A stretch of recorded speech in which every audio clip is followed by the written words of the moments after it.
Hello, I'm Alex Twinspark, and I'm going to start this video with a bit of a serious, no nonsense, no jokes apology straight down the barrel of the camera to you, because you may have noticed there's been a lack of content on this channel for the last few months.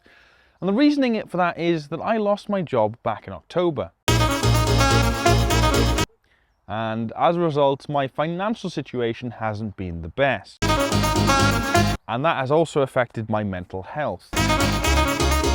And that's been a sort of big proponent as to why there is no content on this channel for a while, and I can't promise there's going to be lots of regular content coming up because I now live 110 miles away from Joseph, the man behind the camera that makes me look very pretty. But at least I'm back today. I'm back with my own car, my new car, my wonderful Alfa Romeo 156 2.5 Sportwagon Veloce with leather trim. Because Alfa understands the meaning of the word brevity. Now I am going to address the elephant in the room, that this car is modified. Lightly modified, but modified enough that it does slightly affect the way this drives and looks.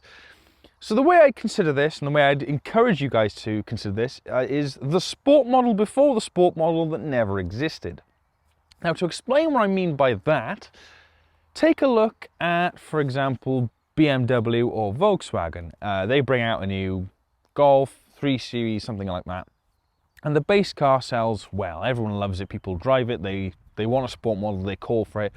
And M Division and R Division go, great, right. So what we're going to do is we're going to take the base car. We're going to rip the roof off and replace it with carbon fiber. We're going to widen the track. We're going to give it beefy arches, big wheels, nice tires, massive engine. And we're going to put all this effort in, and it's going to be a monster. It's going to be great. Everyone's going to love it. And they do that, and it comes out with a great car, and it takes 2, 3, 4, 5 years sometimes to develop it and make it good and get it out there.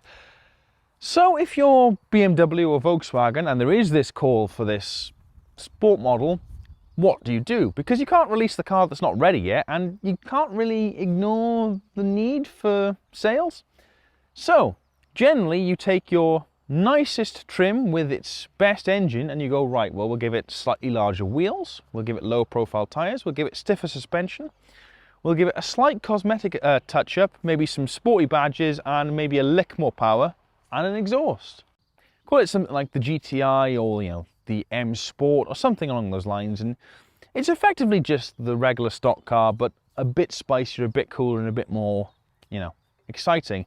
And then when the real sport model comes out, generally your sales of that one carry on growing and it's all good. So remembering that this is a 2001 model, before the GTA existed, what has the previous owner done to it? Well, he's got a bit of a body kit around it.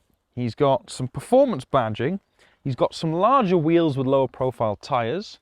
He's got a loud set of pipes at the back, and that's about it. In fact, there's an intake upgrade. So it's got a little bit more power, but otherwise it's more or less the top trim, just a little bit better in the corners. And that's all. So consider this the Alfa Romeo 156 Veloce Sport, or the Q2 or something like that, because that is more or less all this is. So with that all disclosed and out of the way, let's talk about the actual car, which is of course the 156 Sportwagon Veloce with leather trim. Specifically, this is as much money as you could spend on an Alfa Romeo 156 in 2001 without getting an automatic gearbox, which, not to comment on Alfa Romeo reliability or design issues, I don't want a 2001 Alfa Romeo automatic. So first of all, while I'm outside, we'll talk about the way it looks and the design, because this was designed by probably my favourite designer, Walter de Silva, who is, you know, known for his most famous works, the interior of the Phase 2 Alfa Romeo GTV, like I have, or my old Alfa Romeo 147, both pinnacle, perfect pieces of his artwork, and some of the lesser known cars like the Audi R8 and pretty much every good-looking Audi of the last 20 years. In fact, I think he still works for them as head of design. Don't quote me on that, I could be wrong. Joe, if you want to sark me for that in the editing, feel free. And what he has designed is, in my opinion, not their absolute prettiest, but certainly among them. I mean, Alfa has the 159 afterwards, which I think is prettier, and certainly stuff from the 60s, 70s, and occasionally sometimes in the 80s also prettier as well. But what he did with this in, I think, again, 95, was he looked back at a lot of the vintage styling cues and kind of mixed them into what is a 90s view of the past, which itself is now a view of the past. So this car has aged in a different way to a lot of its competitors. I think something like the E46, for example, BMW, which is this car's direct competitor, that has aged a lot poorer in my eyes. It looks dated. It looks kind of very late 90s, early 2000s, and not necessarily in a good way. This, I think, now looks kind of classic. You've got these lovely little lines across the thing with really soft, you know, flowing curves and kind of harsh bits where it needs to be. I think this front end is not at all 90s. It looks classic and sort of, again, modern by means of the 90s at the same time. They've done a really good job of designing this. It's a very handsome looking car, and especially with the inclusion of the slight body kit and this Italian flag sticker that I put on in the rain and is now falling off. Ignore that for me. And talking of design, if you go back and watch any review of a 156, be it from the time, be it fairly recent, they all gush over the styling and say it's pretty and lovely and wonderful. And there's one design element in particular that they absolutely love, and they're wrong. See, the 156 is one of the first cars, if not the first car, to have this particular design feature of a door handle hidden in the rear door. See, you can't see it. It's meant to make the car look proportional and like it's a two-door. And I hate that. And the reason I hate that is because of this front door handle here, which you'll notice is very 60s, 70s inspired. It's really pretty. I know it's very odd to think a door handle is very pretty, but I absolutely love the function, the way it works, the way it looks. It is lovely, and it's nice metal. So why couldn't I have another one there? Just give me two. That's a pretty handle. Put it at the back. Instead, I've got a car that is meant to look like it's two doors. But because I've got eyes and a brain, I can look at that and say, no, no, that is a four-door. There's just missing handles at the back. And I don't understand why everyone thinks that works. But that's one thing that I don't like about the styling. The rest of it, I'm quite fond of, especially the wheels. These are teledial wheels. Now, you could get them on the car factory in a 16-inch. These are 17-inch off the GTV, so they look slightly big here and slightly better. Not that I should admit that, but the less comfortable wheels do look good, but they do look like that from factory if you've got the right trim. And the weird thing on this car is that the prettiness, the design, the sort of attention to detail doesn't just stop on the outside of the car, because this is the only vehicle I've ever owned where the second you open the bonnet, it gets a letter grade prettier. Because underneath here, I have Alfa Romeo's wonderful Busso V6.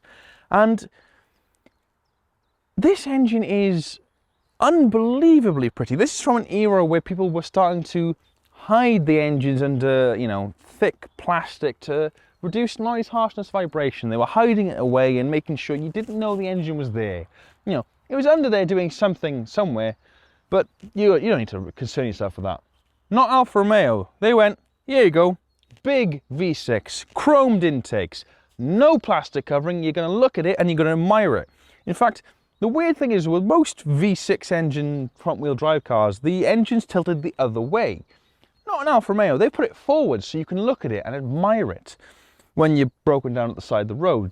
You know, it's good to look at. It's good optics. This engine is actually the entire reason why I bought this car. One of the issues you get when you take a big hefty V6, turn it sideways, plonk it between the two front wheels and have it power them at the same time, is there's not much space for you to turn those wheels, so your turning circle's not great. Now, I'm in the top end of a not particularly small car park. This is, you know, it's a perfectly reasonable size, and I'm going to try and turn 180 degrees. And to do that, I am going to have to swing a bit to the left here, and now that is full lock. Now, thankfully, not many turns lock to lock, and I'm going to have to stop because there's not enough space. There is very few times you're not going to have to do a three-point turn in this car. In fact, the worst you'll notice is on mini roundabouts. If you ever have to turn completely around on a mini roundabout, you can't. You have to do a three-point turn, and I have to do it occasionally in front of a lot of people, and it's rather embarrassing. Yeah. In fact, to put it into context, this car has 20 centimeters better a turning circle than my parents' L200 pickup truck. And because Alfa is, always has been, and always will be perpetually broke, that whole suspension steering rack setup is on all of the cars. So even if you've got a small twin-spark engine up front, you still have the same terrible turning circle. And it's the same suspension setup they used on the 147 and the GT. So they both have terrible turning circles. Now, the easy joke that I have in fact already made is that when you open the bonnet of an Alfa Romeo, you go, oh, it's broken down, it's always going to be broken down, they're all unreliable, yada, yada, yada. And I kind of want to carry on and make that joke, but actually, this engine's on 110,000 miles, and it's had nothing but basic maintenance. The previous owner had no troubles with it the entire ownership, and the first owner had it for something like 18 years. And you don't tend to hold on to something for 18 years if it's unreliable. These engines are actually, as long as you look after them, the Busso is very hardworking, very reliable, and actually very good to play with. It handles revs well. This is the sort of engine that you can abuse daily, and it's fine. As long as you keep up with the oil and the cam belt changes, it'll let you.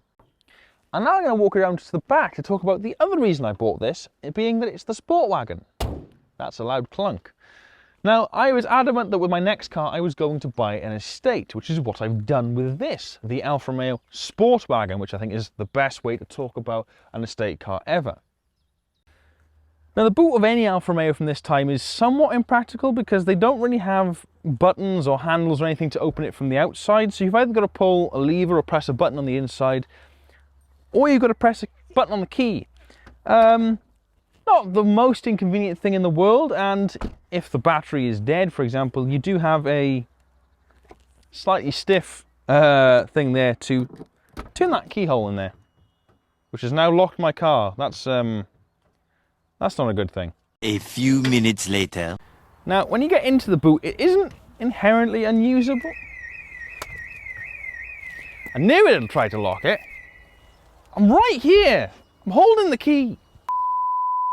For my comments about size, the boot is actually fairly usable, especially once you take the divider back. There's a plethora of usable space. I'm not going to do my usual bit where I climb in and, you know, you see me underneath the luggage hider and all that sort of stuff, because oil and other things have spilt in the back of this, and this is a new cardigan, and I don't want to ruin it. So pretend I'm in there. Plenty of usable space back here. There's lots of little hooks and connectors and things for cargo nets. You've got a little dog guard here, and interestingly, it comes with, on the higher trims, or a optional extra on the lower trims, a second dog guard to go underneath if you want to fold the seats down and still have a divided boot for some reason. You've got the option for that. That's not going back in. You can also get roof racks for them, which I haven't yet figured out how to attach, but you can get them. And the boot is where you get weirdly more interior amenities than you'd expect, compared to the front where there's not a lot, which I'll get to in a minute. I mean, you've got little cubby holes here for sockets. That's where they went. Okay, that's good. For wiring, bulbs, sockets, you know, lovely holes here. And you've got a little socket in the back, which is not uncommon on most cars, but it is something that surprises me when Alfa Romeo bothers to include it. Now that's it for the back. It's, you know, a 2000s medium-size estate. It's nothing huge or spectacular back there. It is just of the time. So we're now going to go into the interior and talk about that. So now I'd love to make my usual joke of, oh, the owner's shorter than me and that's why I've got to move the seat back. But here's the thing. That joke has limited scope when it's my own car, and this interior is not actually that big. I am 5'11½", which is taller than average, yes, but it's not gargantuan. And I am about as tall as you can be and still drive this car comfortably. That is the steering wheel all the way out and the seat all the way back. And I'm still a little bit too close to the pedals. My good friend Benji drove this yesterday, and they are about 6'4", 6'5", probably a million feet tall. they are a larger person, and yeah, they did not fit super comfortably, put it that way. And it doesn't get any better in the back. It's not exactly dignified. But despite its lack of size, it's still pretty comfortable in here. I mean, yes, okay, when you're driving down the road, you tend to lock the doors when you put your arm on the thing, and okay, there could be more space that way. But in terms of actual seating position, I'm very comfortable. It does the Italian thing of having the pedals off to the right of the steering wheel, which I'm told makes for better driving feel. I'm not 100% certain on that front myself, but I will say it's actually very comfortable on a long distance, which it kind of has to be, because this car does not have any cruise control, or stability control, or traction control. I mean, it has climate control, and it's got this armrest, which for whatever reason is attached to the driver's seat and not the center, which is undoubtedly a lot more expensive for Alfa to make. But that's about it for interior amenities. You don't even get a cup holder in here. It's a bit barren. In true Alfa fashion, you do get 3 ashtrays. You get 1 here up front, and you get 2 in each of the rear doors. You might be looking at this center console and thinking the carbon fiber sort of wrap is aftermarket. No, that came as standard on the Veloce with leather trim. I thought the 90s was before the whole fake carbon fiber trend. I was wrong, but I do quite like it. I think it actually suits the interior of this car very well. In fact, I think the interior of this car in general is very nice. There are some questions to quality. I mean, this plastic is very cheap and very nasty, noticeably so. And some fit and finish. I mean, this glove box doesn't really sit flush anymore. These airbag covers on every Alfa of this generation, they do just peel off. They're not tremendously well built. That is the general trend you'll notice with Alfas, especially this era, is the plastic's not very good, but the leather, fantastic. These seats, for example, are Momo leather, and it's good Momo leather. These seats look fantastic. They're very sort of vintage inspired. That's why I've kind of got these very, very noticeable indents and detents in the seating cushion. They're very supportive. They could be more. These are clearly more of a, you know, Grand Tourer car kind of seat. They're not a race car, because this is not a race car. They're comfortable, very, very comfortable, and overall, the colour on them, bear in mind this is a 22-year-old car, the colour on them looks really good and has held really, really well for that entire time. You know, a lot better than the plastics have. I mean, even on the door here, that leather. And it's a bit weird with Alfa. You'll notice this quite often, is you'll have really, really lovely, expensive leather touching the cheapest quality plastic possible. Because as I've said before, Alfa is, always has been and always will be, perpetually broke. Now, in terms of what you're actually interacting with, in a very Volkswagen way, the money has gone on those bits more than the, you know, the trim bits. So for example, this steering wheel, while it looks quite grubby, is perfectly sized for my hands. It's very comfortable to hold, and the leather is actually, despite being a little bit grubby, really nice. It's actually good leather. You've also got dials that are slightly obscured by the wheel. For example, if I'm doing 70, I do need to lean my head to the side slightly to see that I'm doing 70, because it does cover them. The rev counter, however, does go all the way up to 7 grand, and I can see that almost past the steering wheel, so at least I've got that bit down. They've also got the 3 important gauges over here, so I can see them, so I know exactly how much fuel I've got left, unless I'm parked on any sort of slant, because any Alfa Romeo from this time, you'll notice, if you park on any sort of slant or incline, anything at all, it completely loses track of how much petrol it's got, and it just screams at you saying, oh no, we're empty, you gotta fill up now. And then when you drive 3 foot down the street, it goes, oh no, we're okay actually. So, pinch of salt there. I've also got my temperature gauge, which does actually work. It's pretty effective in this, and a quartz clock. Why they went for a quartz clock, I don't know, but it's a very nice touch. You've also got this less than great radio that is aftermarket, and it isn't very good. This head unit does ruin the sound quality massively, and it looks terrible, and again, not exactly well held in. So That's the one bit the previous owner got wrong, to his credit. One thing he did get right is the short shifter kit on this gear stick. And there's a funny story behind this gear stick because, as I said, short shifter on it, that is the throw. That's quite long. In fact, in the actual stock car, I believe it's sort of more here and more here. And there's a reason for that, because Alfa Romeo, when they were designing this, were designing it based off the 1960s and 1970s Giulietta. In fact, this was going to be called the Giulietta until Alfa Romeo bigwig said, no, 156. And they saw that on the 70s car, this was a really long throw. So they said, right, we'll make it a long throw. And Fiat Ergonomics went, no, you can't do that. That's not ergonomic. That's wrong. So they gave the 70s car to the Fiat Ergonomists and said, right, drive that for half an hour and tell us what you feel. And they got out the other side and they went, no, you're absolutely right. And they were. This is actually a lot more fun and engaging to use than a lot of short shifted kits. It's got some wear and tear. For example, if I want to go into sixth, you can't. You have to lift up the reverse collar to go into sixth, which isn't anxiety inducing at all when you're doing 70 miles an hour and you could be going into sixth gear for more economy or reverse. There's some other stuff to talk about in the back as well. I mean, for example, Alfa did think to make it so you could fold the back seats down completely flat. So you have to fold that up and then that down. But a bit of a weird thing is Alfa didn't design it to fold flat with the headrests in. So you need to take them out before you can fold it flat. And at that, you've got to put both seats all the way forward, fold all this down flat, and then push it back, which is not the best use of ergonomic design. They've also got other weird things, like the ski hatch, for example. Now, I adore a ski hatch. It's one of my favorite things in a car.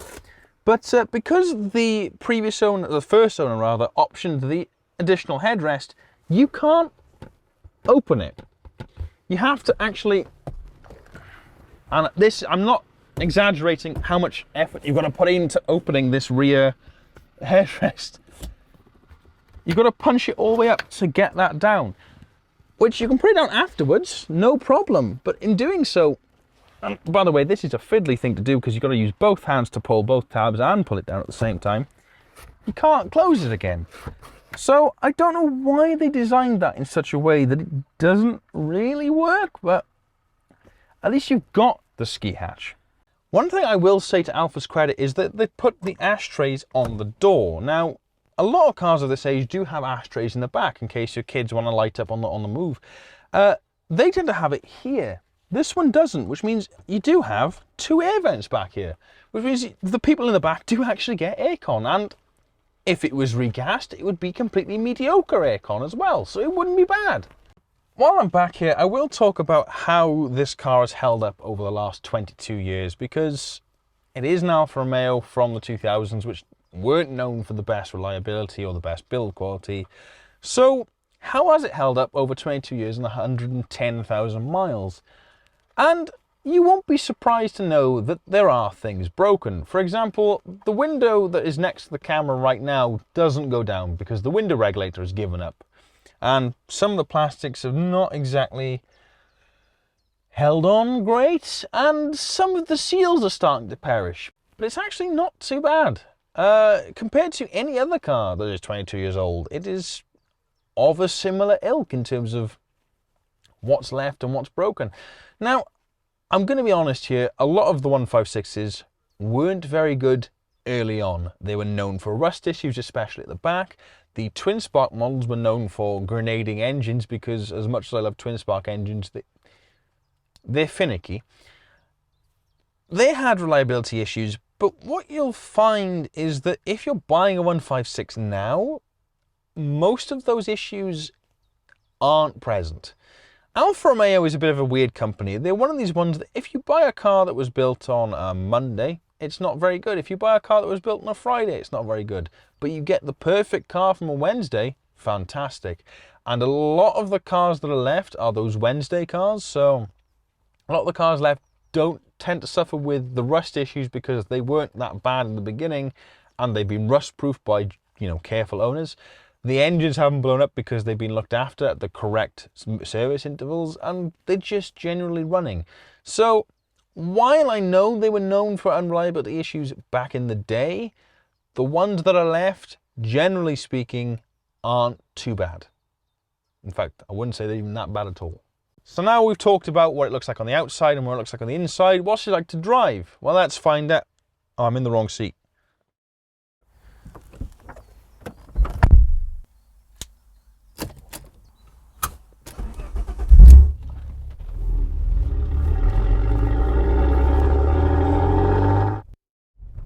And welcome to 3 days earlier, because yeah, we filmed all the car stuff first, and then it really started to chuck down with rain. And I don't want to break Joe's camera equipment like that, because I like Joe and I don't want him to hate me. I'm just driving to the end of this lane, and then I'm gonna ah!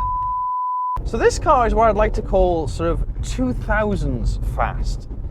So a lot of modern cars have a lot more power, they're stiffer, they're harder, they drive a lot faster. But a lot of cars from this era feel faster.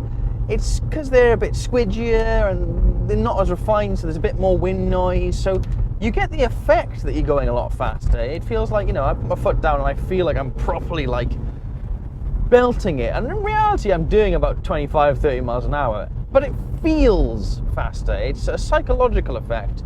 That's one of the reasons why I really like 2000s fast cars, because they're not as dangerous, they're not as kind of, you know, risky to properly belt, but they feel faster. You do this in a modern car, yes, you'll be going a hell of a lot faster, but you don't feel as excited. There's not as much a sense of drama and occasion to it. One of the things you will find as a bit of a consequence of this very precise steering rack and the stiff suspension is that if you do get onto some very bumpy roads, this car is a bit of a handful. You do have to put a lot of effort in. Not in the sense that it wants to like spin out or anything like that, it's just it wants to follow the road surface wherever the road surface is going, which is great if you're on cambered bends that are lovely and smooth, but on rough surface it can get quite jittery and you are having to kind of all the way down the road, which is a bit tiring. And you will find again on those bumpy stretches of roads you can bottom out. In fact, I went up to Lincoln not long ago and oh my god, the road surfaces are abysmal. It's like someone's painted tarmac onto the fields directly, and yeah, I bottomed out twice at 40 miles an hour. Was not my finest moment.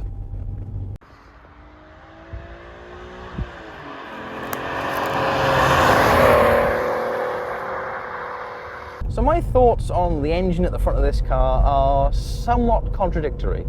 On the one hand, we don't have V6 front-wheel drive cars anymore, really. It was very much a thing in the 90s and 2000s, and the kind of reasoning for that is it's not really a good engine placement. A V6 is quite large, it's heavy, it takes up a lot of space. So not only do you have the issue now where your sort of steering rack can't turn all that much, you'll find a car like this has got a terrible turning circle. It's quite heavy up front, so it tends to plow into bends. It's also quite difficult to service because there's not a lot of space. Also, because it's quite torquey, you struggle to get power down a lot of the time. You'll find, especially with open diffs, you tend to struggle with torque steer, which is where you'll put your foot down and suddenly the car wants to go that way. Or you'll find that you're coming into a corner and you're kind of putting on a bit of power and it just doesn't know what to do. It also tends to struggle getting the power down off the line, and I mean that still with this car. This has got a Q2 diff, which is a very good differential. If you try and pull off particularly hard, and by that I mean anything above 3,000 revs, you just light the tyres up. It doesn't really like doing it, and that is kind of inherent to front-wheel drive V6s. It's why we don't really do them anymore, and it's not purposely, it's not just something Alfa does. I mean, the Ford Mondeo had the same issues, various Audis had the same issues. There are ways around it. You can use clever differentials. Alfa did not do that from factory. The Q2 diff in this comes from a later diesel because Alfa didn't think to put a diff in for some reason. Clever people. there's other ways around it as well. You've got suspension, you can play with that to make it really, really dialed in. You can make sure the drive shafts are of equal length. VW got really clever by making an engine that is both a V6 and a straight six. Very clever way of doing it. There are ways around it, but inherent to the form, there are issues. So on one hand, it's a bad idea. On the other hand, the engine itself up front is nothing short of perfection. And I know that's very hyperbolic, and I know it's the sort of thing car reviewers say all the time to be like, ooh, look at my flouncy language. Don't you know I've got an engineering degree and all this sort of stuff? But it's so well done. For a start, it's incredibly pretty to look at, as you saw earlier, but just using the engine, there's no dead spot, there's no drop off, there's no like sudden gut punch of power. From, you know, idle all the way up to redline, it near enough the whole way pulls perfectly identically the whole time. There is no sudden jump, there is no drop off, there's no kind of, oh, where did that come from? It is extremely predictable, and it's really nice to work with. It also revs fantastically. I've heard this described a lot like a motorbike engine, and I don't think that's a completely inaccurate kind of description. It does rev really nicely. It's one of the easiest cars I've ever owned to rev match downshift, because even with an electric throttle, this is not cable operated at all. There's no lag, there's no latency, it just goes straight in for it. And the other thing with this is the noise. Just listen to that. One of the best sounding engines I think ever made. And I have a bit of a reasoning for that. If you compare it to music, where you've got baritones and tenors, something like a Mustang tends to have a very beefy, just, I am a low growl because I have an American V8, and that's kind of how a Mustang will sound. And you compare it to, say, a Honda Civic, where it's very high and very, I don't know why this is the voice I've chosen for Honda Civic, but oh my God, that was a terrible pothole. And that's kind of how a Honda Civic sounds. This is one of the few cars I've driven that does both.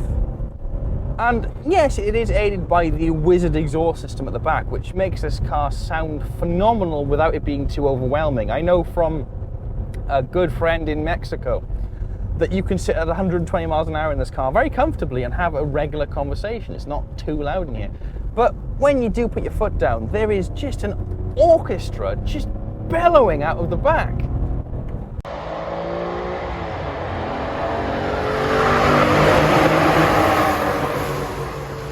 It's an engine that encourages you to do naughty things like cheat your taxes or break the speed limit.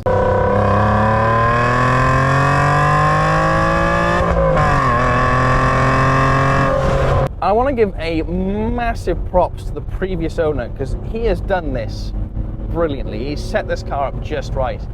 Yes, it's lower and it's stiffer, but it's not so stiff that I'm breaking my back on this very, very badly built back road in Staffordshire.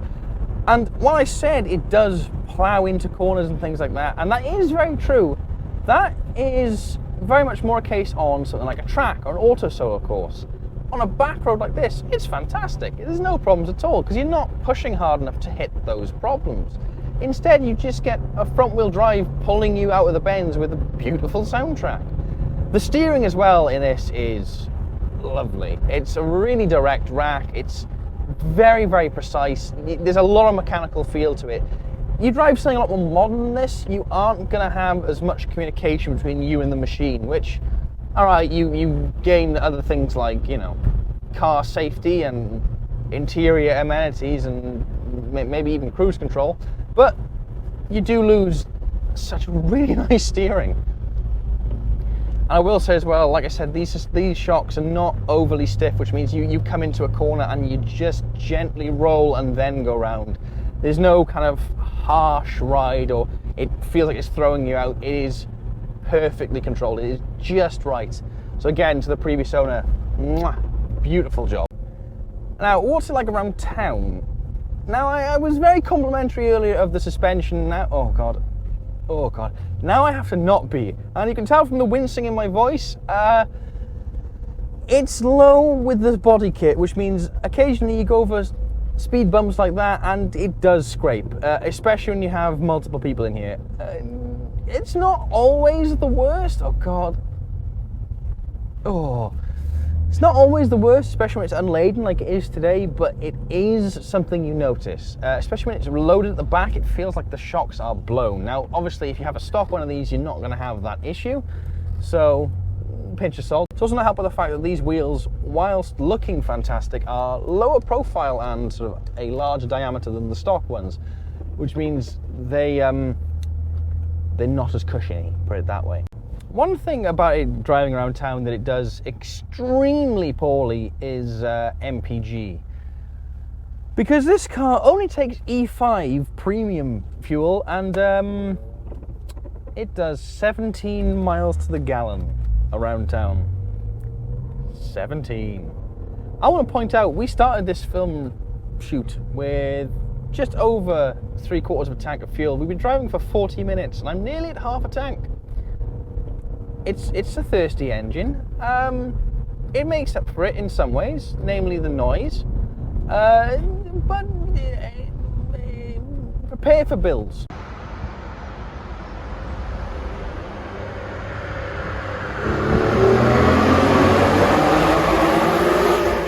One thing that does really annoy me is the self-cancelling indicators, which are incredibly overzealous. I don't know if it's wear and tear, but every Alfa I've ever owned or driven, the self-cancelling indicator, it really takes its job to heart, and yeah, you struggle.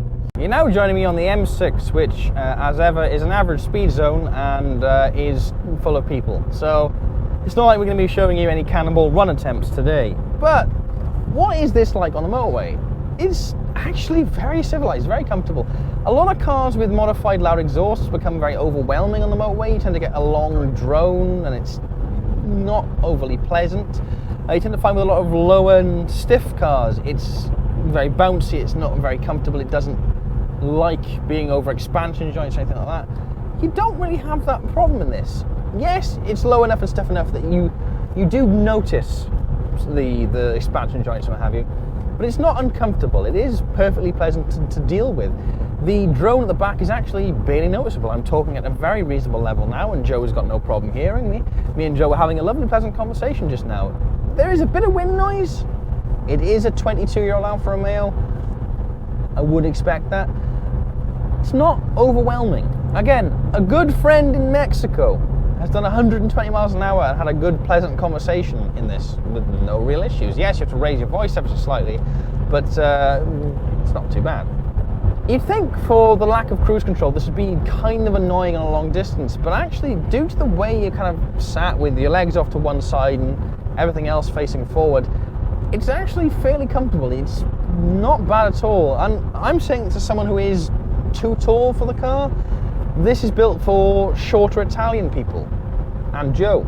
But this is a car that I have come out of long distance drives in, and I'm talking 3-4 hours, and I've come to the other end and felt refreshed, felt happy and comfortable. Several times even felt like going for more of a drive. Now, as I said earlier regarding having power, yes, it's only got 190, but it's got more than enough for the weight, the gearing, etc., etc. I am currently doing 55 miles an hour in 6th. I am not going to change down. I'm just going to floor it, and we're going to see how long it takes me to get to 70. So, Joe, in editing, be smart on the old timer. Go. And that's 70 there. It's not the fastest in the world, but I am in top gear. I haven't changed down. It didn't struggle. It didn't fight. It wasn't like it was shaking or rattling. It was comfortable and civilized this whole time. So this being my third Alfa Romeo, my mother having a Giulia, my good friends having Mitos, Giuliettas, 159s, Alfa Suds, you name it. I've been in and around a lot of Alfa Romeos. I've driven loads, I've been passengers in loads. And I've got a bit of a thesis, a bit of a theorem, if you will, on what makes an Alfa Romeo an Alfa Romeo. Because every car company has its own kind of design ideology. You can look at VW and say, well, yes, they make good power and they handle well, but they're very boring to look at and yada, yada, yada. Alfa Romeo, I think, goes like this. You've got 80% of a car that is brilliant, fantastic. It'll make you fall in love with it over and over and over again. Brilliant stuff. 10% of it is mediocre, it's fine, it's adequate, it does the job, it's not particularly offensive, but it's not particularly good either. And then there's the last 10%, and I think this is where a lot of people end up not liking Alfa Romeo at all, and it's this last 10%, where something is so frustratingly bad, or it's genuinely bad, or it's just off to a point where it infuriates you. And in this car, I think that's very much the case. You've got 80% of it brilliant. It looks fantastic. The outside of this car, yes, it's not the most good-looking car Alfa Romeo's ever made, but it's up there. I think it's a fantastic looking vehicle. The interior, for example, I think is wonderful design. I mean, it's yes, okay, some of the cheaper plastics, but it looks really lovely. There's not many interiors in the world that look like this. It's really comfortable as well. The seats are fantastic. They look great. They feel great. The leather is amazing quality. It drives fantastically. The engine knows. The engine itself, just perfection. The 10% that is, plastics like this, that really not anything special, and it's an estate car that isn't that much bigger than a hatchback, so it's not overly practical. There's issues related to that there, and that is kind of where it's a bit mediocre. It's not bad, but it could be a lot better, and it could be something you could really love otherwise. So the question is, what's the 10% that I hate? What's the 10% that infuriates me, that makes me frustrated and angry and full of angst? Why is it front-wheel drive? You've got such a brilliant engine. You've got an amazing handling setup. I know exactly why it is front-wheel drive, because Alfa Romeo, as ever, is persistently broke. They took the front end of the Alfa Romeo 155, the one that came before it, and they used that. They slightly upgraded it, but they used that. And when you haven't got much money, you can't just willy-nilly make something rear-wheel drive, because that's a lot of money in development.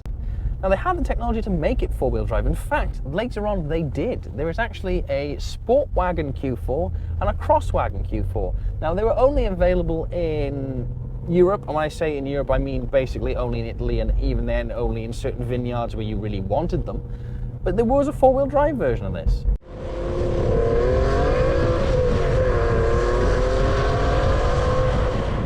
They had the Q4 system, the four-wheel drive from the 155 Q4, the 164 Q4, which is a very good four-wheel drive system, and that might have fixed it.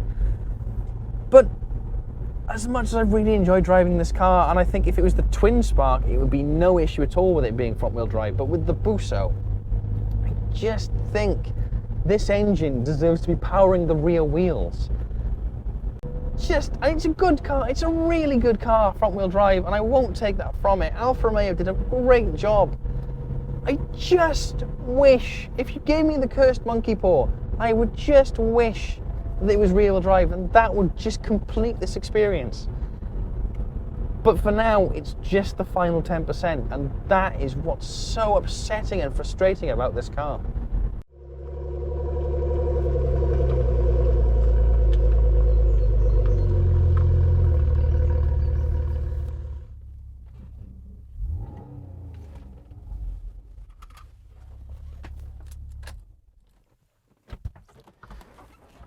And I'm back from the past. I had a wonderful time. So, would I recommend an Alfa Romeo 156 with a 2.5 litre Busso, station wagon, Veloce with leather trim, etc, etc? Kind of. In terms of an all-rounder, I'd probably recommend getting the 156 with the Twinspark engine, probably the 2 litre. I wouldn't bother with the 1.8 or the 1.6. I had a 1.6147, it's a little gutless. It's a fun engine, but it's a little gutless. So I go for either the 2 litre Twinspark, or I go for maybe the 5-pot diesel, because these came with a 2.4 5-pot diesel, which sounds, they're going to be better for you every day. I mean, the fuel economy in this, 70 miles a gallon around town on E5, it's not great. I think the Twinspark does about 27, which is not amazing, but it's certainly a lot more livable. And obviously a diesel is a diesel. So if you want an everyday car, they're probably better suited. You're probably also going to find slightly better handling characteristics, because again, it's a lighter engine at the front as opposed to the big heavy V6. You're also not going to have to put in a Q2 diff, which is what this has to handle the torque, because that is expensive. In fact, if I ever crash this car, I can sell the wheels and the diff for more than I spent on it, which is great. And the thing is, despite its issues, you know, it is a bit too small. is lacking interior, you know, amenities like cruise control or anywhere to put your cups, because you don't have any cup holders in this. But despite that, I would actually genuinely recommend one. I think it's a very overlooked car. I think they are starting to finally come of an age where they look really cool. There's not a lot for this budget that looks as nice as this does, in my opinion. I wouldn't go for the facelift personally, as I'm not a fan of the way that looks. I really don't like the interior. They changed the steering wheel and the center dials, and I just don't think it works personally. And I would probably go for the higher trims with the leather seats, because that Momo leather is lovely, and the stock cloth interior isn't bad, but it hasn't aged as nicely as the Momo leather has, so take with that what you will. But I would recommend them. I think they're a good car. I think they are very overlooked. Yes, you're going to have more maintenance than the equivalent Toyota would, but it's still not heartbreaking. It's still reliable. Again, this has done 110,000 miles and has never caused any of its previous owners, at least to my knowledge, any real difficulty at all. It's not caused me any issues to any real difficulty at all. I do occasionally get an engine warning light because I need to replace one sensor. It's a 22-year-old car with 110,000 miles. So you're going to have to do that. But as long as you find one that is genuinely sorted, really well looked after, has a service history, all the, you know, the stuff that you're meant to do, the due diligence, I think you'll have a car that you will really, really like. I prefer the Sportwagon to the Saloon personally, but the Saloons are a lot easier to find and they're still good cars. My uncle, in fact, had a 2-litre Twinspark Saloon when I was a kid. And despite having owned quite a lot of cars, including, you know, R32 Skyline GTRs and things like this, the car he thinks back on most favourably is his 156.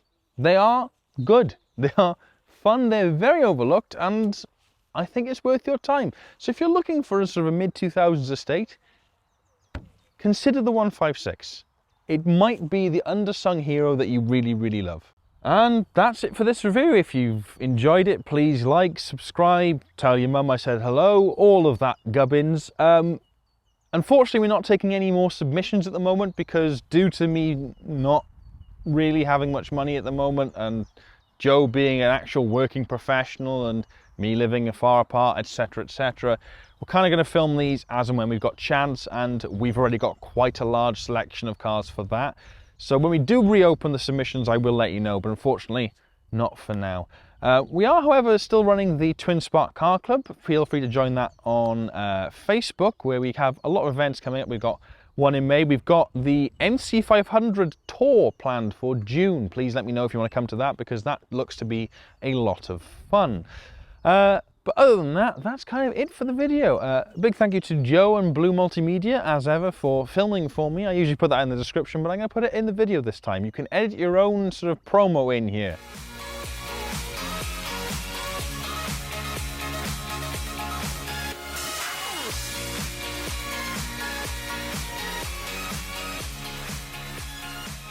Thank you very much for watching. Have a wonderful day.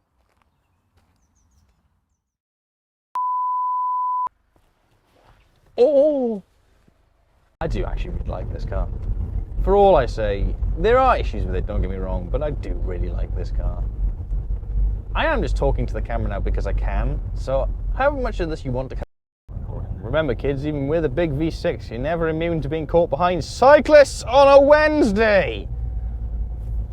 10 miles an hour. 10 miles an hour. Shoot me. Nice bottoms. I know. Couldn't wear the Lycra. Give me something to look at. Right, I built for short Italian people and Joe. Sorry, I caught myself off my own line there. I'm gonna do that again. There's a lot going on up here in the traffic, so you're gonna have to put a little cut there. Oh, there's a little dog. Just, I haven't had lemon water since I was in uni. It's funny, the people I used to be at uni with, if I go out to stay at their house now, they always give me lemon water, which is very sweet. Corey and Nat, I love you both. I miss you both dearly. And now Joe isn't in the car, I can say all my favourite things that I don't like about him. I think he's too short. I think he's too handsome. I think he has made the mistake of following me behind in the Polo, which he's made stock again to sell off. And I want you all to know, guys, as upset as Joe and Jess are that the Polo is going, No one is more upset than I am, because I actually am going to miss seeing the only Polo I actually like follow me behind all the time. It's like my good little buddy, but I look behind me now and it's gone. It's not the Jolo anymore. It's all stock. I have just gone around a corner and the mic pack has pulled, so it's entirely possible all this microphone footage is useless to everyone. But there we go.